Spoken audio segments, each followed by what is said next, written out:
السلام عليكم ورحمة الله تعالى وبركاته. إذا لهانتين بداودي الكسور دوادا برنامج كي تضبط كي أفريقيا أو تضبط كنا نكسر قاعدة دونه ميدا هجنا عصير الصوماليات أو راشين وقيبيي دتك دربي جيف كا يكونوا الدل كان يكون في أفريقيا إسلام كان عن ورئيس كل شيء. بسم الله الرحمن الرحيم. أنا أحمد عبد آدم كان ميدا كوميونيتي الصومالية دكان مقالة كيب تاون. ayaa waxaan u niyooday dherigan bariiska maalinta jimcaha dadka masaakiinta ah ee degan bridge-ka hoostiisa oo ay diif aad u badan ka muuqato inaan ugu deeqo oo jimco walba salaada marka laga soo baxo aan halkan ugu qaybiyo. Jimcuhu sideedaba diinteenna waa maalmaha ayaamaha toddobada maalinta ugu fadliga badan sida awgeed baan u doortay. Kolley waxaan u malaynayaa mar haddii dadka la isdhex galo oo magaranaysaa anay u aragun mar walba inaynu waxun ka qaadanayno oo ay u arkaan inaynu wax ku soo celinayno inay aragtida laynaga qabo ama sida laynaga aaminsan yahay wax ka bedeli doontaan.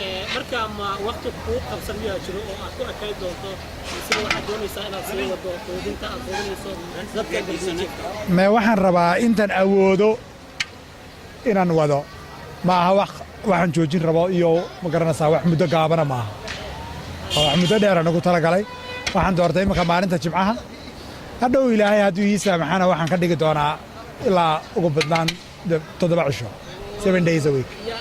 waa tahay markaan waxaa soo gabagaboobay quudintii dadka darbiga jiifka ahaa ee dalka koonfur afrika oo ay qaar ka mid ah ganacsada Soomaalida ugu talagaleen maalinta jimcaha ah in ay quudiyaan. hadda waxa ay la taagan luul oo ka mid ah dadka isku hawlay in ay quudiyaan dadka dhibaataysan ee ku nool dalkan koonfur afrika isla markaana u dhashay isla dalkan. luul bal ka waran cunadan aad qaybinaysaan maalinta jimcaha. bismillaahir rahmaanir rahiim. magacayga horta waxa la yiraahdaa luul nuur waxaan deganahay Cape Town 13 sano inta deganahay.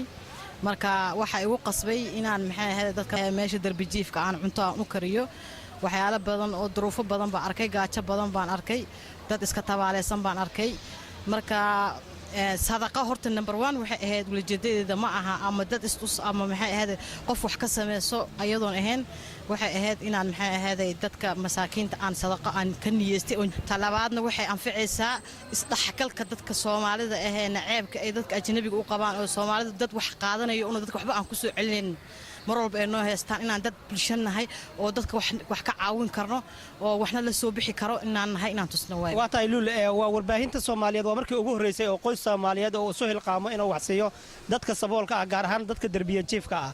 ma markii ugu horeysay oo arintan aad sameysaan ama sameelo kale oo aad horey uga soo sameysay ayaa jira. wallaahi horta had intaan bilaabnay 3 week waaye laakiin Soomaali horta waa dadka ugu horeeyay sameysay baan nahay laakiin markaan aragno dadka kale ee muslimiinta kale ee wadankan la degan sida kalarka meelaha hadda kalarka ku badan yihiin maryaalo badan bay sameeyaan laakiin Soomaalida waa markii ugu horeysay waxaan rajeynayaa Soomaali badan inuu soo biiri doonto sidan iyo si ka fiican ay sameeyaan. waa tahay waxaan ognahay in dadkani in ka badan 10 sano ay ku noolaayeen meeshan buundada hooskeeda ah ee qabowga uu ku dhaco gaajo badanna ay kula dhacdo. xilliga aad siinaysaan oo aad quudinaysaan maxaad ka dareemaysaa ayagu xagga dareenkooda.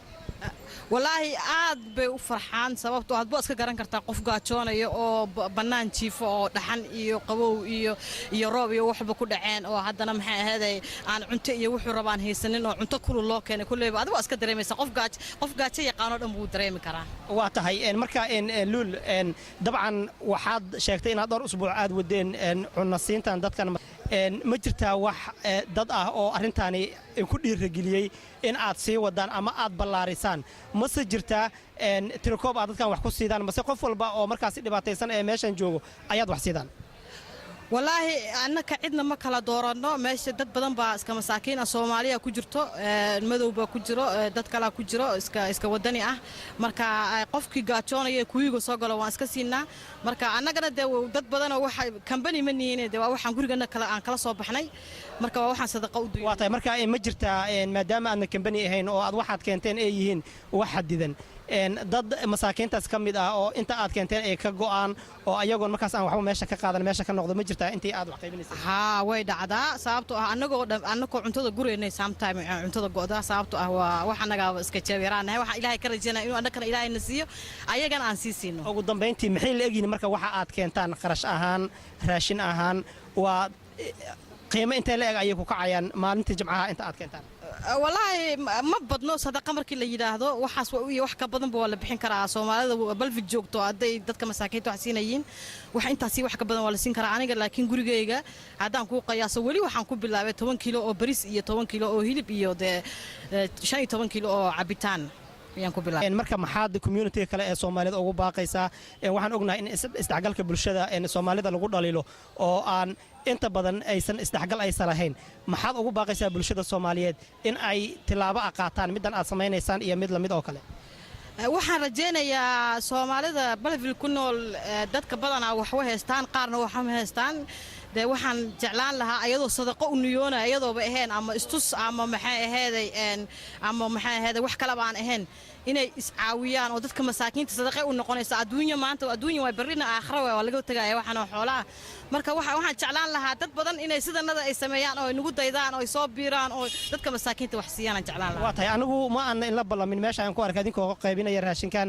kadibna waxaan idin weydiiyay sababaha in ku dhaliyo inaad qaybisaan ma jirtaa wax dawladda ka socdo oo qaabka caynkan oo kale idin arkay kadibna in kugu hambaliyay arintan aad bulshada ka dhaxsamaynaysan ما والله عندنا وح كمان ربنا دولتنا منا ناكل من كمبنا منا ناكل من مركا أنا قا وحن إسكين ديسني وإحنا ناكل منا ملها. Oh, I see that the Somalians are very helpful because they are giving us homeless people food and it's nice of them. God bless you guys and your food is delicious. Yes, we appreciate what you do for us because we are here.